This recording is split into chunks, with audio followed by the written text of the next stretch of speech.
Em tempos difíceis para a economia do Brasil e do mundo, o planejamento tributário pode ser uma das ações para manter a empresa no mercado e minimizar os impactos da crise. Comigo ao vivo para falar mais sobre esse assunto, Juliana Martins, especialista em planejamento tributário. Juliana, seja bem-vinda ao Jornal do Continente. Boa noite para você. Boa noite. Juliana, começo lhe perguntando o que é esse planejamento tributário e de que forma, nesse momento, ele pode ajudar as empresas.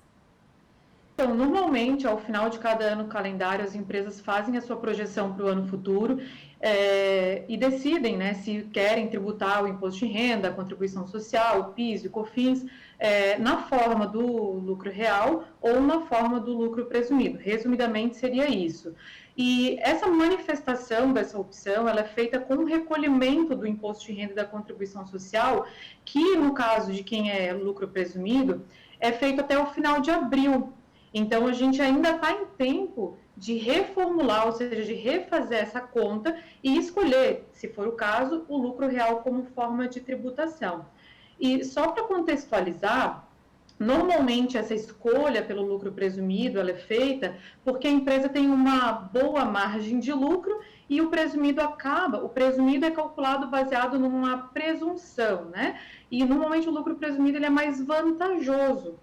Então, nesse novo cenário, como a gente está vendo que muitas empresas vão manter o custo fixo, entretanto a sua receita vai cair, é provável que diminua o lucro ou até passe a ter prejuízo. E numa situação dessa, o lucro real ele passa a ser muitas vezes mais vantajoso. Então, mas não é vantajoso para todos os tipos de empresa, então. A empresa tem que ter aí um perfil específico para conseguir fazer essa mudança.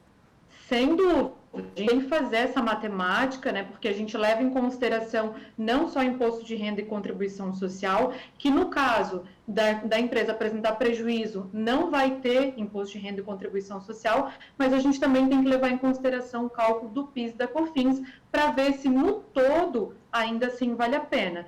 E tem uma outra questão que também pode ser levada em consideração para aquelas empresas que têm como forma de tributação o lucro presumido, que é a escolha pelo regime de caixa ou pelo regime de competência para tributação. Tributar por caixa significa tributar à medida do recebimento. Então, eu vendi hoje as mercadorias ou serviços e vou receber só em novembro de 2020, eu vou poder tributar só em novembro de 2020, caso eu escolha o regime de caixa como forma de tributação. Então, para as empresas do lucro presumido, ainda há tempo da gente fazer essa verificação pelo caixa ou pela competência. E assim seriam alternativas para as empresas ficarem um pouquinho mais aliviadas, conseguirem honrar com seus compromissos, essa crise não se tornar uma bola de neve aí ao longo dos próximos meses, né?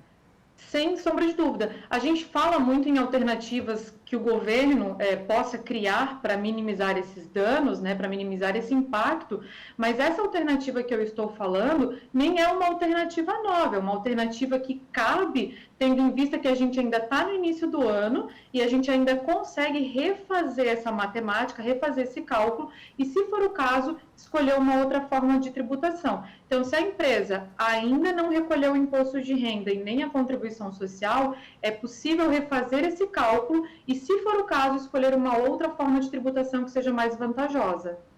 Qual é o caminho para fazer essa mudança, Juliana? Onde as empresas devem ir? Qual é o passo a passo para conseguir fazer esse planejamento tributário? Então, para refazer esse cálculo, a gente precisa ter acesso aos dados, aos números dessa empresa, fazer essa projeção tendo em vista agora esse momento de crise, né? Para fazer esse recálculo. Esse recálculo ele pode ser feito por contadores, por consultores da área tributária, né? Por advogados que tenham conhecimento também desse assunto. Então, procurar alguém que tenha conhecimento na área tributária, ou seja, os tributaristas, né? E assim ficar um pouquinho mais tranquilo, talvez, né, Juliana, nesse momento que a gente está tão apreensivo com toda essa situação. Sem sombra de dúvida, porque agora tudo vai girar em torno do fluxo de caixa dessas empresas, da capacidade que elas têm financeira de cumprir com as suas obrigações, seja com os funcionários, seja com as obrigações tributárias, porque ninguém quer ficar em falta, né, com os seus funcionários, ficar em falta com o governo, ficar em falta com os seus fornecedores, mas para isso a gente precisa refazer toda essa matemática para não onerar ainda mais esse contribuinte. Perfeito, Juliana. Obrigada pelas suas informações, pela sua participação aqui no Jornal do Continente. Uma boa noite para você. Uma boa noite.